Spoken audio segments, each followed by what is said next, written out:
Bonjour à tous, exercice du chapitre 14 avec ici la correction de l'exercice 43 à l'écran et qui va nous permettre de faire le graphique qui est proposé juste en dessous grâce au logiciel GeoGebra, construction dynamique. Cette construction est facile, la prochaine le sera un peu moins. Donc comment je fais? Je vais sur geogebra.org. Je tape ça dans la barre d'adresse, effectivement j'arrive sur cette fenêtre et là je vais cliquer sur GeoGebra classique, donc ce qui me permet de travailler en ligne. La construction 43, alors je vais grâce à cet outil déplacer mon graphique de manière à me décentrer un petit peu. Et puis, je grossis avec la molette de manière à avoir les unités qui me conviennent le mieux. Voilà. Notamment parce que je crois qu'il y a une distance d'1,50 m à faire figurer sur notre graphique. Alors, je vais dessiner maintenant un polygone qui correspond donc au triangle rectangle, dont ici, ce sera la position de... ici, c'est l'arbre, A. Ici, la position de l'échelle au sol. Ici, le placement du drone. Et je ferme en double-cliquant. Voilà. Donc 4 mètres de haut, 1,50 m, je vais dire de travers, en décalage, et la question est de savoir quelle est la mesure du triangle rectangle dont l'hypoténuse figure ici avec le segment BC.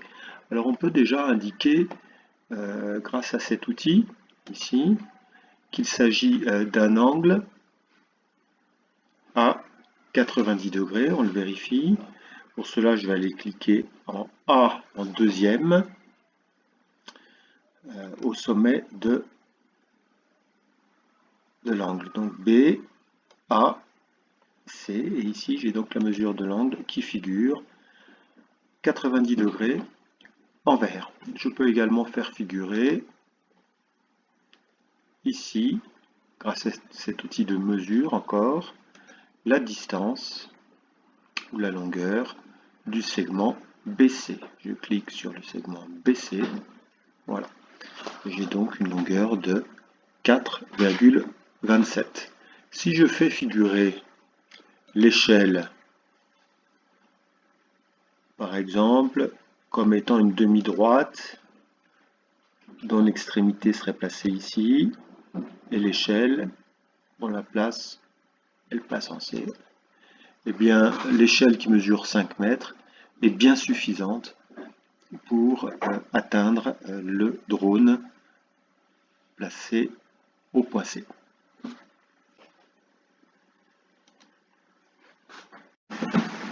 Deuxième construction, l'exercice 54.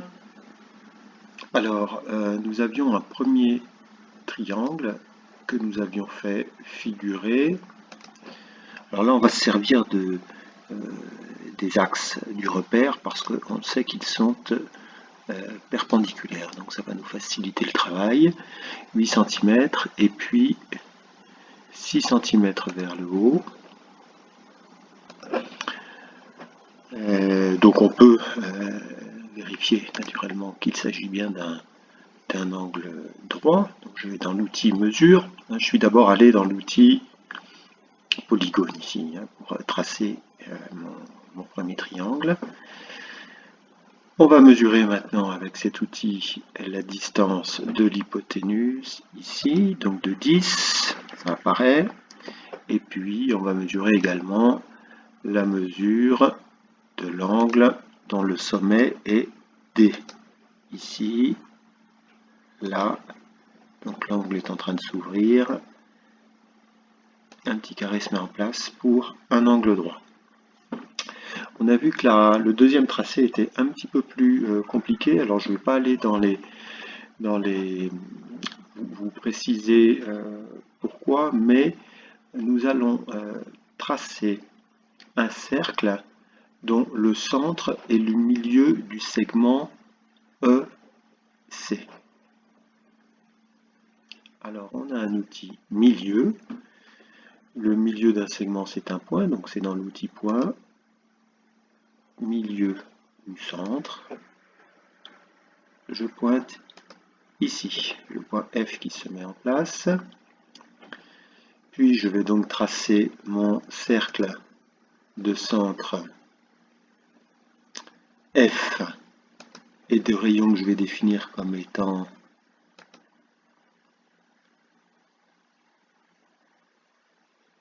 le rayon EF. Là en l'occurrence c'est un rayon de 5. J'ai donc ici un cercle. Alors pourquoi j'ai mis ça? Parce que je place ensuite un point sur ce cercle. Ce point, regardez, point sur objet, c'est un point qu'on appelle un point mobile. Je clique sur le cercle et maintenant avec l'outil flèche, je peux déplacer ce point. Alors regardez, le point ne se déplace que sur le cercle. Il est attaché au cercle. Et je trace ensuite un triangle, donc polygone, ECG, et je vous fais remarquer que ce polygone a un sommet en G avec un angle à 90 degrés. On va le vérifier.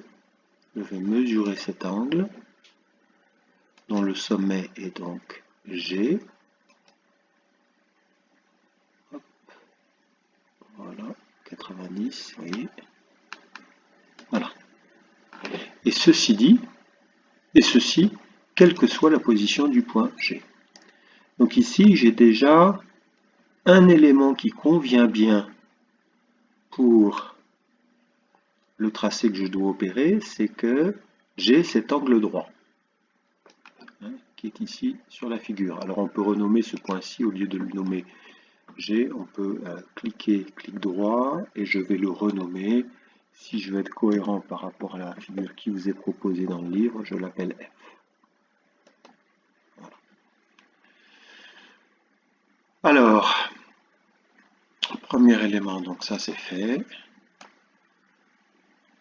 Mais il faut également que le segment AF, on va nommer le point E, on va le renommer, on va l'appeler A. Le segment AF doit faire 3 cm. Donc il nous faut ces deux conditions. Alors comment faire? Eh bien, nous allons tracer cette fois-ci un cercle dont le centre sera en A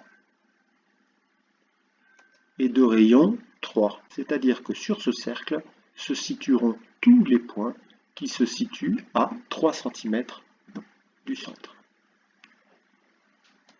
du point A. Voilà. Donc, en conclusion, j'ai ici mes deux obligations. Il faut que ce point F circule sur ce premier cercle et qu'il soit situé également sur le second cercle. Donc il doit être situé à l'intersection.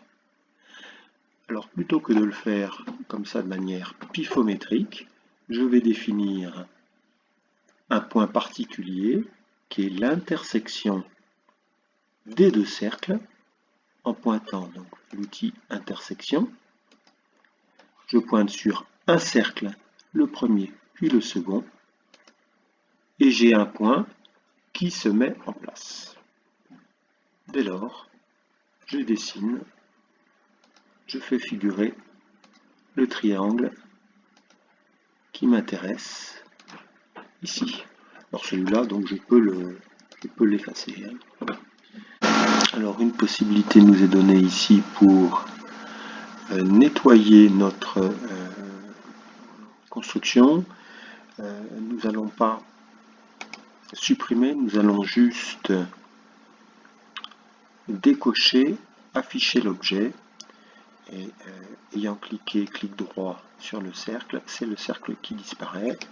Ici, donc clic droit, afficher l'objet, je décoche. Également ce point F, je décoche. Cette indication-ci également. Je peux également, avec un clic droit, décider de ne plus afficher les axes, ainsi que de ne plus afficher la grille. Donc je fais clic droit sur le graphique directement, afficher la grille, et bien je veux pas de grille. Je peux également enlever ces petites informations. Donc là il s'agit plutôt d'une étiquette. Le point G, je ne sais pas ce qu'il fait là, je l'enlève. Ça, il s'agit d'une étiquette.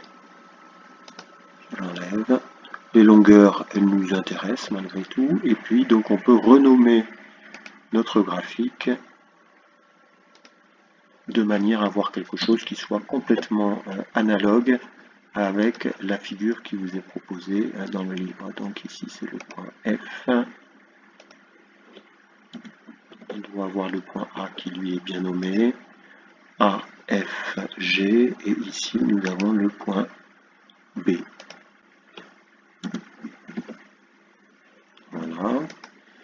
Et puis il nous manque une information, nous allons faire figurer, qui est la mesure de l'angle ici. Et par construction, nous avons vu que c'était un angle droit.